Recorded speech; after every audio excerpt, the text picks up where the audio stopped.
What is up, you guys? Welcome back to my channel, and if you're new here, just welcome. My name is Gemma Jade, but today I have a sore throat again. But if I didn't film this tonight, it wasn't getting done, and I just can't do that to you guys. So today we are going to be discussing Sasquatch, and the reason I named this video "There's Something About Sasquatch" is because I started it off as being about one thing, and then I went down a rabbit hole into another thing, and then another thing, and then another thing. And I was like, you know what? There's just something about Sasquatch. Am I right? For the most part, and based on my own experiences with channeling Bigfoot and based on other people who I know who have claimed to have channeled Bigfoot, I am of the belief that these are interdimensional beings from other dimensions, alternate universes, who jump in and out of the forests of our world as easily as we can flip a light switch on and off. I'm also of the belief that many of them are calm and spiritually elevated beings who perhaps emit a foul odor or make scary sounds in order to keep us away out of fear we might kill them or harm them and their families in some way. So think about it as a protective mechanism, like a skunk spraying or a porcupining. Amongst the other dimensions, we, and I mean we like humanity and human beings as a whole and in general, are definitely very low on the totem pole of enlightenment and spiritual elevation. However, with the dark must come the light, and with the good there must also be bad, for lack of better words, right? And with that, I've come across some pretty scary and some downright terrifying encounters by alleged Bigfoot creatures toward human beings. I've also come across some really interesting other information about Bigfoot creatures too. I've even found some reports from people alleging that they've been kidnapped at one point or another by Bigfoot, and that fascinated me. I realized I've covered it before, but I didn't realize that at first, so bear with me a little bit on that too. Now, I have my own particular theories about Bigfoot and what it is and why it's here, but that may not necessarily be your view on things, and that's okay. I also have my own thoughts, mainly due to my research and everything I've learned through my own and other people like mine's channeling of the entity, that may seem completely ridiculous compared to your own experience and or knowledge, and that's also okay. I believe there's a dimension, or many, of Bigfoot creatures who are peaceful and spiritually evolved, full of love, light, and peace, who come here because they enjoy the woodlands and forested parts of our world and taking trips there with their young. So we like to go camping in the woods with our kids. So do the Bigfoot. Big feet. Bigfoot. However, I also believe that sometimes there is something more sinister and dark at play here in our woods. And while I mostly believe the creatures responsible for things like what I'm bringing to you all today, I also believe there are other creatures who can take on a very similar appearance as the big guy himself. And also that there are darker forces in the form of something that looks, to the untrained eye, almost exactly like it/him. Guys, I said untrained eye there, but like, we all have untrained eyes when it comes to Bigfoot. So someone who doesn't know any better, who doesn't know how to look to the center, to the very core or soul or spirit energy, whatever you want to call it, of the being, could very well think that it's an actual Bigfoot. It's kind of like when I'm helping the client and they have a demon in their house, but it's not actually a demon. It's a spirit who is presenting itself to me as a demon because it wants me to leave it alone. We are going to be discussing all things Bigfoot today, including a paranormal and possible extraterrestrial elements. And I would like for you all to tell me where you stand at the end, if you'd be so kind. For the purposes of this video, I'm simply going to be referring to Bigfoot as him. But please understand that I know there are different genders of at least male and female, but it's much easier for me to stick to the one pronoun, and that's why I'm choosing to do that. So when I refer to Bigfoot as him, it's not because there are no female Bigfoot. Upon further investigation of this subject, I've come across some interesting things I would like to add in here as well regarding a possible paranormal side of things. So let's start with the people who claim to either have been kidnapped or attacked by Bigfoot and move into that possible paranormal side of it all. Let's jump right in. As most of us know, Bigfoot, Sasquatch, skunk ape, and a few other hairy giant cryptids that are said to be roaming the wilds of mainly North America are the most discussed extra-natural beings in the world. The top cryptids, so to speak. I've already covered the story of how Ape Canyon got its name, and I'll leave a link to that one in the description box, but the original event with the prospectors isn't the only legend or encounter story that comes from that area. In May of 1950, a man named Jim Carter, who was a mountaineer, was exploring the area at the time. Randomly and inexplicably, he disappeared. Jim was up there with a group of 20 other people, all of them together on a climbing expedition.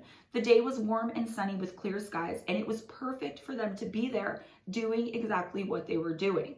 No danger even crossed their minds aside from the obvious and usual stuff that went along with mountain climbing, and being experts, they were prepared for all of that type of stuff. From what I understand, guys, and the exact information as to how he disappeared and when is fuzzy and basically non-existent, but while out searching for him, trackers found footprints that suggested a human being had been running for their life away from where Jim was last seen. There was no way of telling back then if the footprints definitely belonged to him, but in making an educated guess, most people believed that they did. It wasn't just like he was running very quickly either. Other evidence showed that he more than likely was being chased, even careening down steep embankments and recklessly jumping across dangerous and very deep crevices in the mountain. This guy was running for his life, literally. The only thing that would make such a skilled and expert skier and mountaineer be so careless was if he were being chased and literally, as I said, running for his life away from something. A man named Bob Lee, who helped search for Jim and who himself was an expert mountaineer and member of the Seattle Mountain Search and Rescue Unit, said that while he was searching for Jim, but also whenever he otherwise visited the Ape Canyon area, he had the constant and ominous feeling as though he were being watched. During the search, he claimed he was sure he was being constantly watched from the woods too. He said of the whole expedition he and Jim were on, and of the search that inevitably ensued once the other man went randomly missing, quote, "It was the most eerie experience I have ever had. There was something strange on the high slopes of the mountain. I could feel the hair on my neck standing up. It was eerie. I was unarmed except for my ice axe, and believe me, I never let go of that." Carter's complete disappearance is a mystery to this day. Dr. Otto Trott, Lee Stark, and I finally came to the conclusion that the mountain devils got him, end quote. Nearly 100 searchers meticulously scoured the area for 2 weeks, but nothing other than the initial footprint evidence was ever found regarding what had actually happened to Jim Carter. He was never seen or heard from again, and as far as I can tell, no remains were ever found either. Lee Stark would go on to say that he wasn't being facetious or trying to be funny at all when he said that the mountain devils must have gotten him, and that he believed wholeheartedly and firmly that that's exactly what happened to poor Jim Carter. Assuming all of this is true and that there are so-called ape men in Ape Canyon, it stands to reason based on this and so many other accounts before and since that they do not take kindly to trespassers on the mountain. In 1924, a Canadian lumberjack and prospector named Albert Otzman took a little vacation into the treacherous and very rugged wilderness of the Toba Inlet in British Columbia. This is allegedly not only one of the most talked about cases of someone claiming to have been kidnapped by Bigfoot, but it's also one of the more bizarre cases out there as well. Albert told everyone that one of the main reasons he chose this particular area to go off into was because he was absolutely convinced that there was a lost gold mine hidden somewhere in the dense wilderness. That in and of itself is odd, and I haven't yet been able to find anything else that really even alludes to the existence of the mine existing there. Albert took a Native American guide into the Badlands with him, as was customary at the time, and this guide allegedly told him that there was a lost gold mine in the area that they were heading out into, but that the only other person ever known to have ever found it ended up being killed by Sasquatch. Despite being such an experienced and avid outdoorsman, Albert claimed to the guide to never have even heard of such a creature before and decided he didn't believe in such nonsense. He didn't want to hear any more about it. But the guide would go on to explain to him what a Sasquatch is, described it in great detail, and even told him about how footprints were constantly being discovered in areas where people had gone missing or where people were turning up dead. Albert wouldn't even consider this as being a real thing and completely dismissed the legends as insanity created by the natives of the land.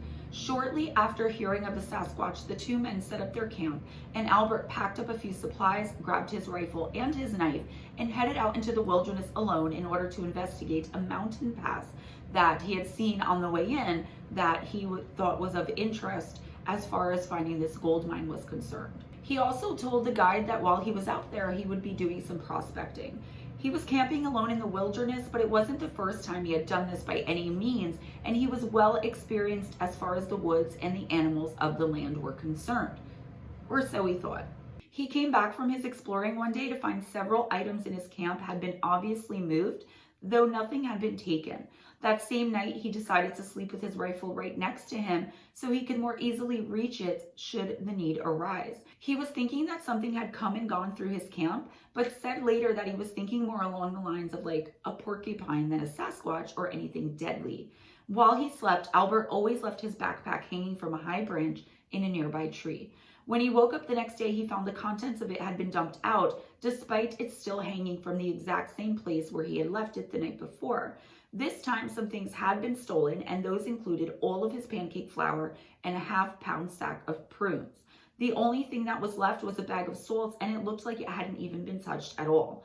Albert searched in, near, and around his camp, but found no footprints or animal tracks. He really didn't know what to think because he reasoned that if it had been an animal that was to blame for taking off with his supplies, then they wouldn't have had the dexterity to simply open things and take stuff out. His bag and other items would have been ripped apart or, at the very least, haphazardly tossed and strewn about.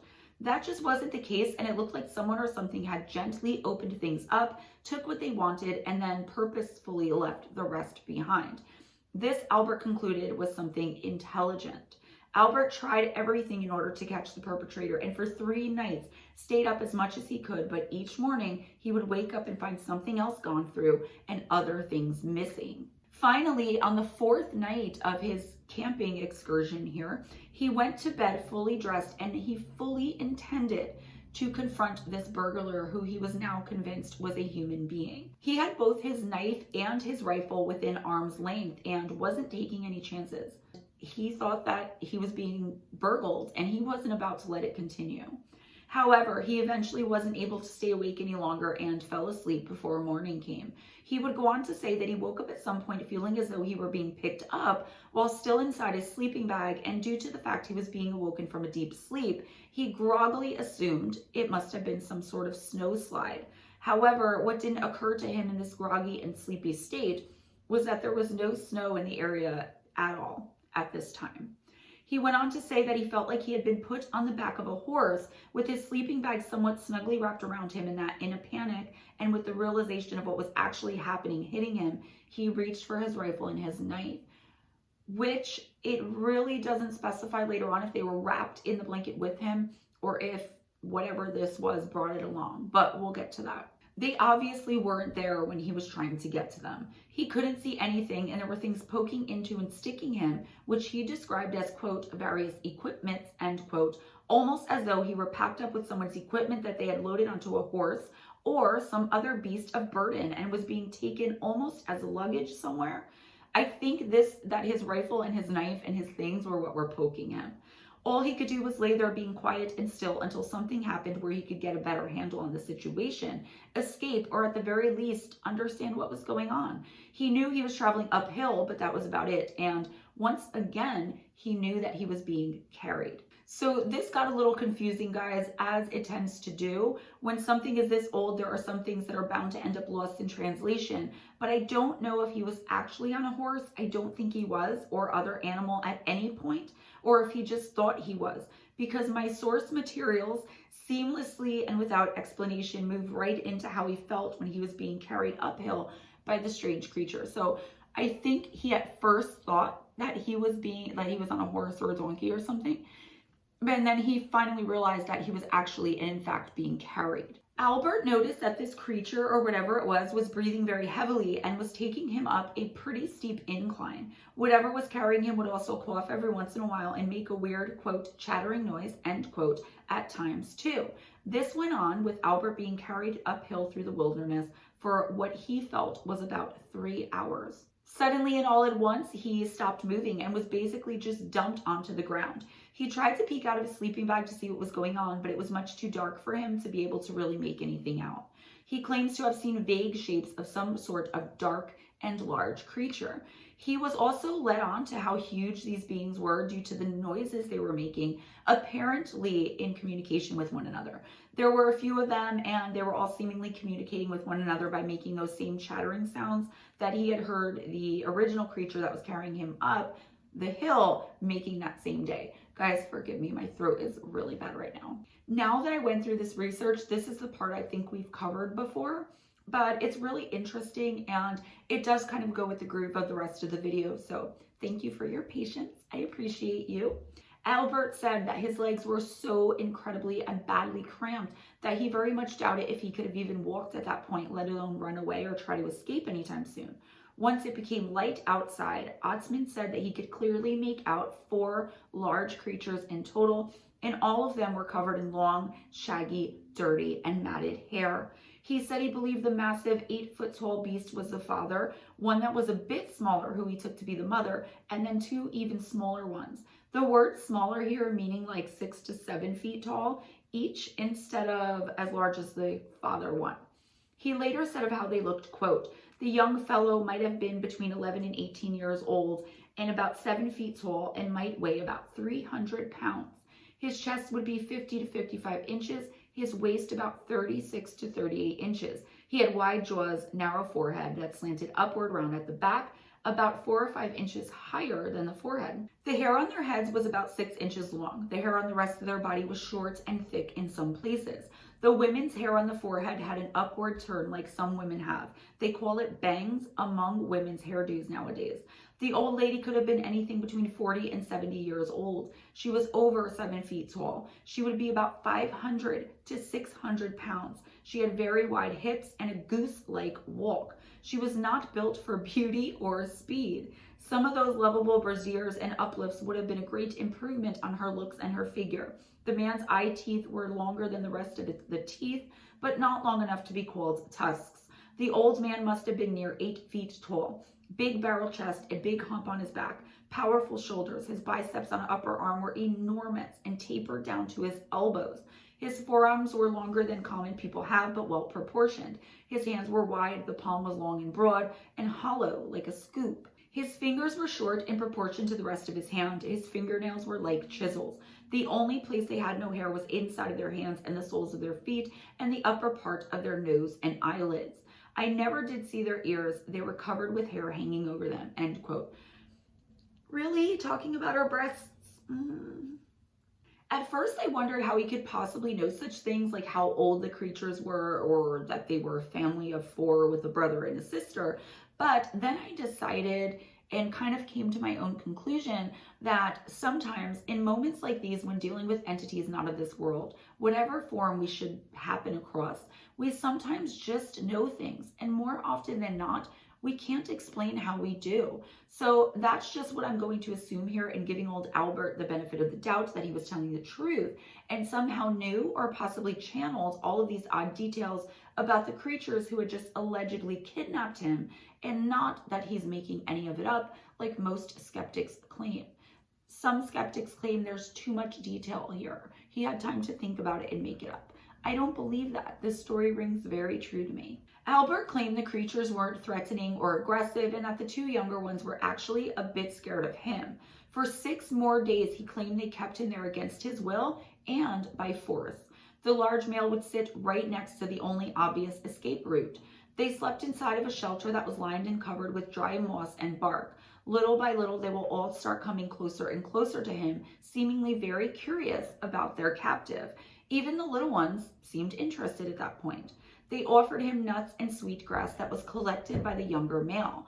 Ottoman said that the young creature would climb up the side of the mountains very, very skillfully in order to retrieve this food for him and for the others. In return for the kindness of the food and the work it took the thing to gather it, he would let it play with his snuff box, which it seemed to have gotten quite the kick out of. It would not only take little tastes of what was inside, but it would practice opening and closing the box as well. Eventually, the little beast demanded his sister be given one too, and Albert smartly and quickly obliged. He said the kids climbed and played all day long while the adults simply sat on their behinds and rested. On more than one occasion, he grabbed his rifle and confidently strode towards the exit, intending to leave. However, whenever he would do this, the larger male would stand up and block the exit, put his hands out in front of him, and loudly vocalize his annoyance with him.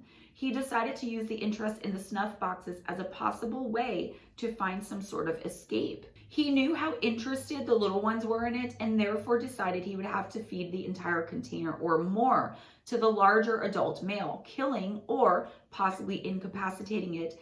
He really didn't care which one at this time. He just kind of wanted to get out of there. And then using his rifle for the others if they gave him any crap while trying to beat feet out of there.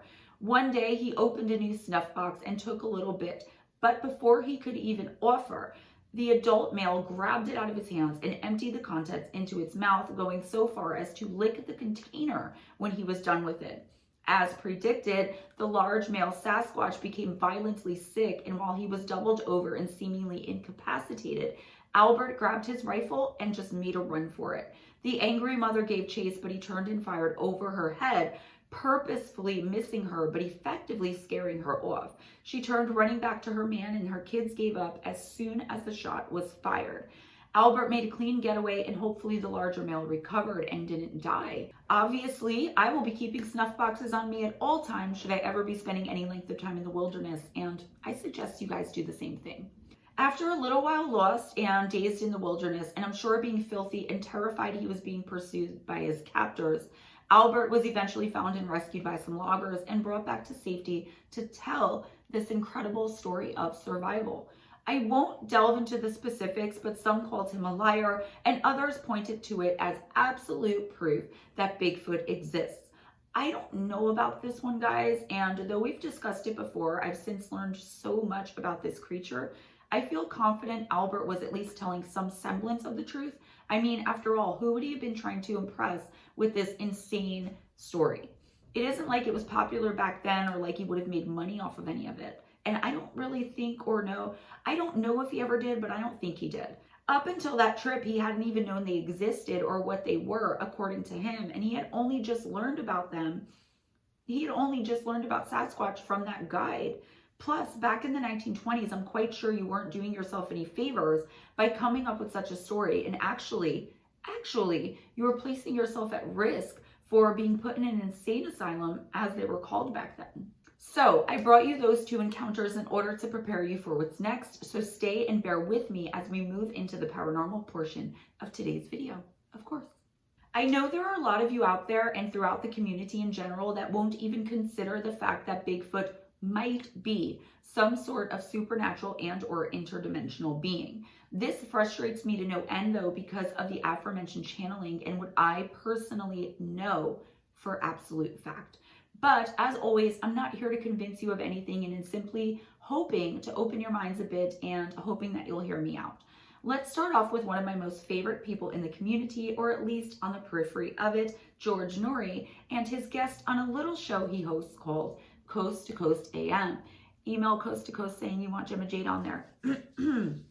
On the night of November 26, 2014, author and Sasquatch expert Stan Gordon appeared on the show to talk about his research into Bigfoot, and also, first of all, it seems as though his research has turned up some connections between sightings of Bigfoot and strange and bizarre paranormal happenings in the same area. UFOs and psychic things to start, and for lack of a better word for that, right? Let's start off with something we have discussed here, not only with Bigfoot, but with several other cryptids as well, like the Mothman and the Jersey Devil, just to name two of many, and that's the fact that they seem to be impervious to bullets. Whether it's being blasted by cannon fire or a high-powered rifle, they seem to remain completely and totally unaffected. I grabbed the summary of the interview from the website, and here's what it said. Quote, Gordon explained that in October of 1973, witnesses spotted a slow-moving, bright red UFO apparently land in the pasture of a farm. Suddenly, they noticed two Bigfoot creeping along a barbed wire fence about 75 feet away from the UFO and making those strange sounds, end quote. One of the men then tried shooting the Bigfoot with live ammunition, but the bullets had no effect and the creatures wandered off into the woods. This is only one example of this happening to you guys, and it happens over and over again. Another Bigfoot expert investigator named Philip Reif had something to say too, due to what he was finding in his extensive research. Quote, in 1959, a policeman had a scary encounter with a Bigfoot on a rural road in Carroll County. The officer watched in amazement as the creature crossed directly in front of his patrol car and stepped effortlessly over a barbed wire fence. The policeman then withdrew his service revolver and fired at the Bigfoot. When the bullets appeared to have no effect, the officer sprinted to his car and sped from the scene. End quote. Need more?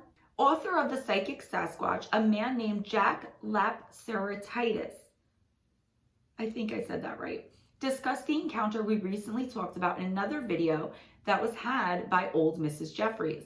He said, in summary, quote, after returning from a long hike, the group was stunned when a 9 to 10 foot Sasquatch stepped out in front of them a short distance away. Then, in the twinkling of an eye, the Bigfoot completely disappeared in front of the witnesses.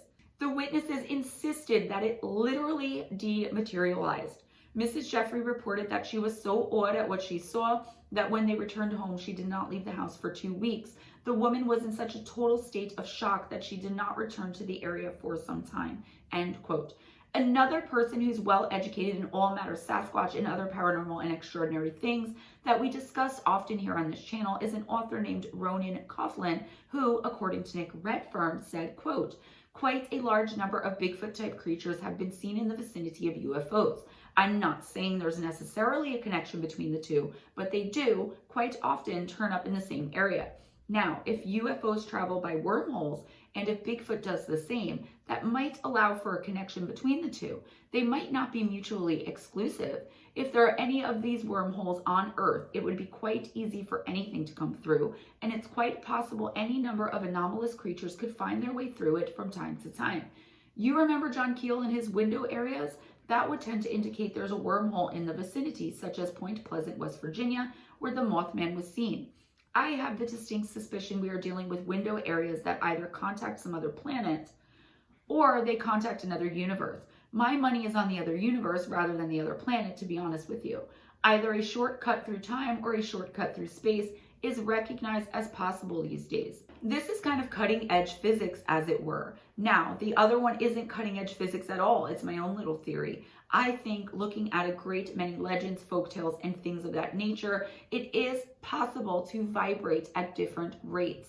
And if you vibrate at a different rate, you are not seen. You are not tangible. And then when your vibration changes, you are seen and you are tangible. Maybe that has something to do with Bigfoot appearing and disappearing in a strange fashion, end quote.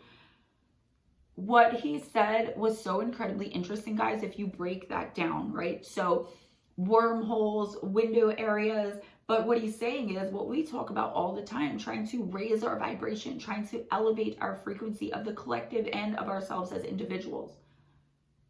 What about vibrating so high, I guess would be the word, that you can't even be seen anymore, or so low? And I think that's what so many paranormal or supernatural creatures, energies, entities, etc. do, whether they're coming through wormholes or not. Maybe they're just here. A lot of people think ghosts are actually doing this. This is kind of how I think of it. Maybe it would help you guys, like especially if you follow me and watch my live streams and stuff. So when I talk about past and future lives, right, because there is no past, time isn't linear, things like that, they're all going on right now. So you in the 1500s is happening right now, just on at a different vibration, on a different plane, all around us. Maybe that's what's happening here. So we've talked about how they're said to behave in the privacy of their own homes, technically, and went over one account of an attack. But what happens when we start thinking outside of the woods, so to speak? Why haven't there ever been any bodies throughout all of these centuries of sightings? No blood ever found, or any evidence really besides footprints that always seem to lead nowhere. I say that because, at least for me, it makes perfect sense that those footprints are leading right into portals, and that's why they seem to disappear so randomly, and we aren't ever led back to any sort of hut or shelter of any kind.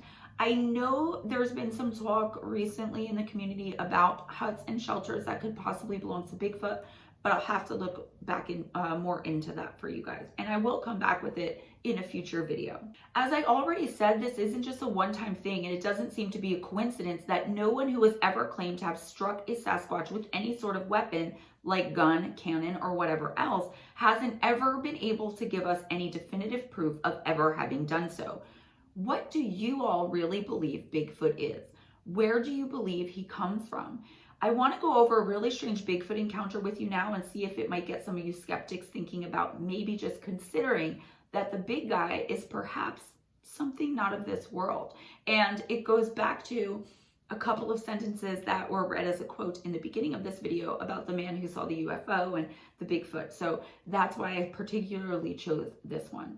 This encounter goes back to Stan Gordon and an encounter he investigated out of his home state of Pennsylvania that allegedly happened back in 1973.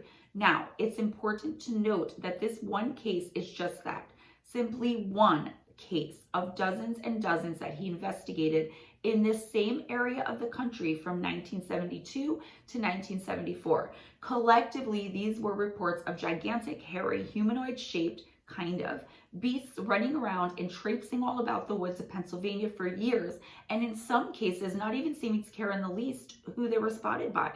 They weren't even trying to hide at this point. Stan Gordon mainly ends up, whether by choice or by chance, investigating Bigfoot encounters that would be considered outside the norm as far as these things go anyway, and this one is no different. This one is weird. It was October of 1973 in Fayette County, Pennsylvania. It was October 25th to be exact, and it seemed to have started with a man named Steve Palmer. Palmer is said to have witnessed a brightly lit UFO just hovering in the air above some local farmland at around 9 at night. He was shocked and a little scared, to say the least, about what he had just come across. It was fairly dark outside with not much moonlight, and out of the bushes something else came ambling right into the same area of land where the UFO was hovering. Steve Palmer was witness to all of it. He said that two extremely large, immense, ape-like creatures with very long and muscular arms came ambling out of the woods. They noticed him immediately and started walking directly at him.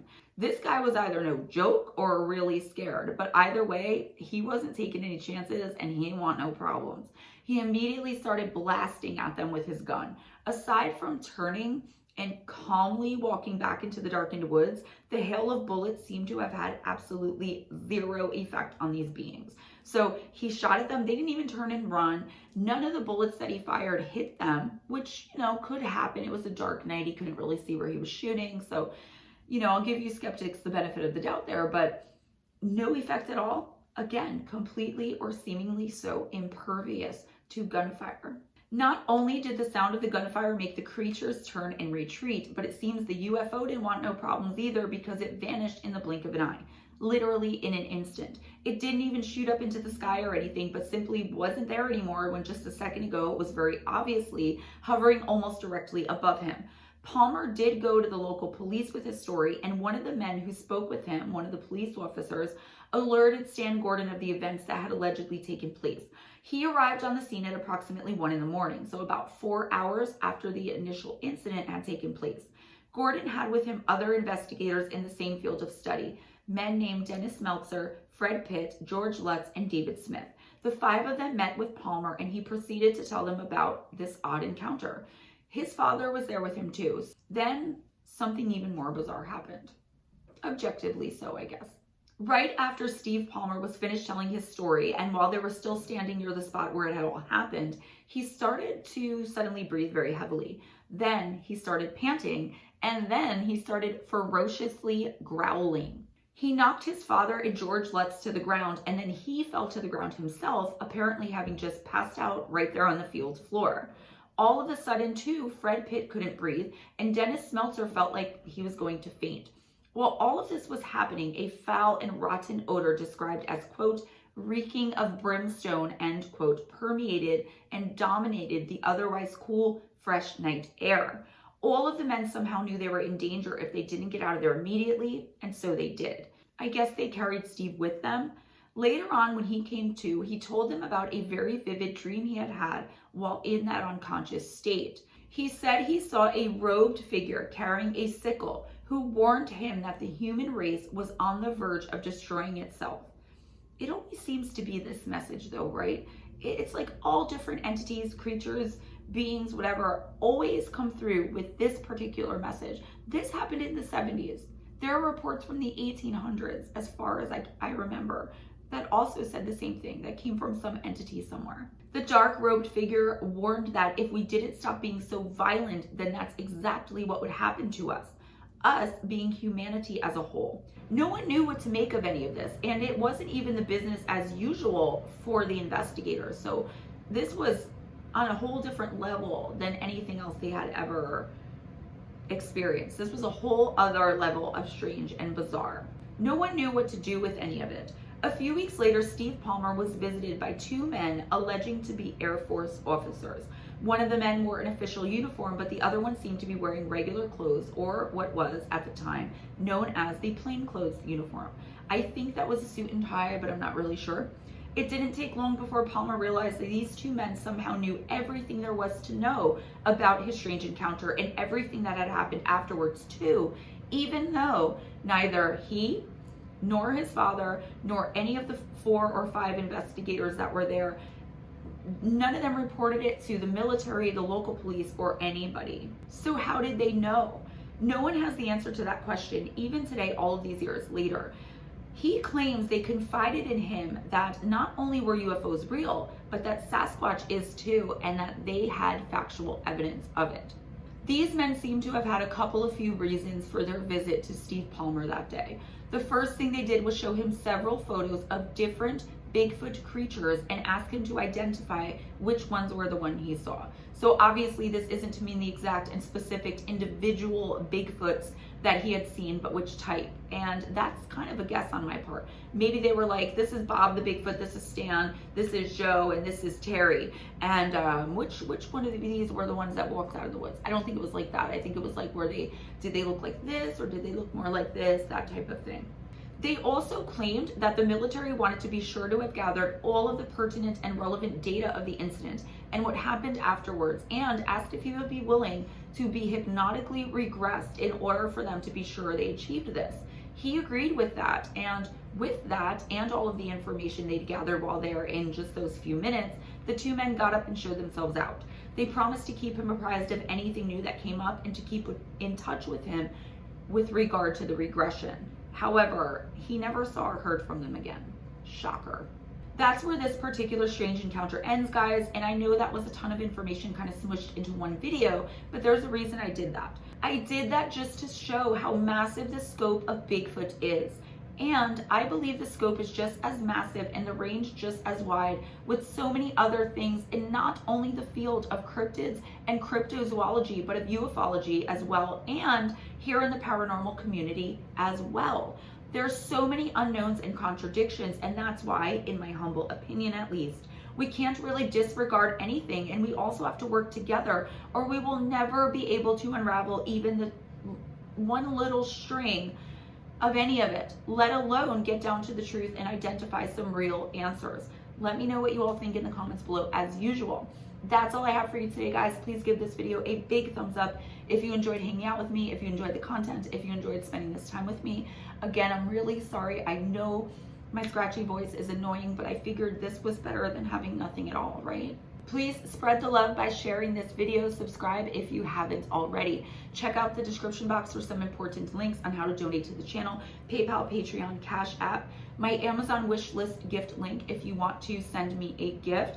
Also, there's information on personal readings, on my small business that I'm trying to get up and running, Gemma Jade Oracles, with a lot of metaphysical items, spiritual things that I send out, ways to work with me one-on-one and face-to-face, personal intuitive oracle readings, either face-to-face or remote, okay, information for that. If you can't find the information you're looking for, or have any additional questions or things that you want or need from me, please email me at GemmaJadeParanormal@gmail.com. On Wednesday nights, right here on this channel, you will find myself in Ghost Dragon CW from 7:15ish p.m. Eastern Time until 11:30ish p.m. Eastern Time, or until there's no one else to read for. It's live intuitive oracle where I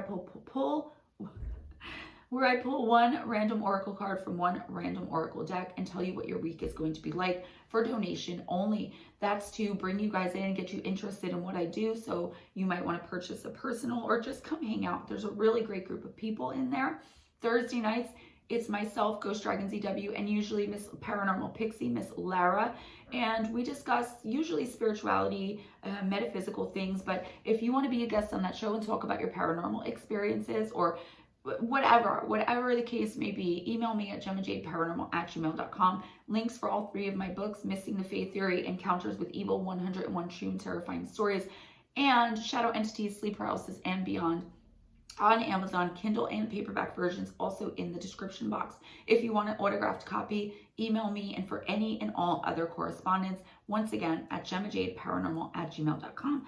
As always, I'm forgetting something. As always, I'm tired. So I will see you guys in the next video next time. Please be sure to hit that like button and try to watch the video all the way through. It really, really helps the algorithm, guys, okay? And I really, really do appreciate all of the love and support. And those are just other ways that you can do that, by leaving a positive comment too. All right? Be kind to each other, guys. It doesn't cost anything. Be kind to yourselves and never accept anything less than others being kind to you. If no one told you today, you're incredible, you're amazing, you deserve every good thing that comes to you. Abundance and blessing are your birthright as human beings. You just have to go out there and claim it. Give yourself permission to be successful and abundant and wealthy and spiritually aligned. All of those great things. I believe in you. You can do it. Manifest your destiny. Always go in grace. Smile at a stranger, and I'll see you guys next time. Bye.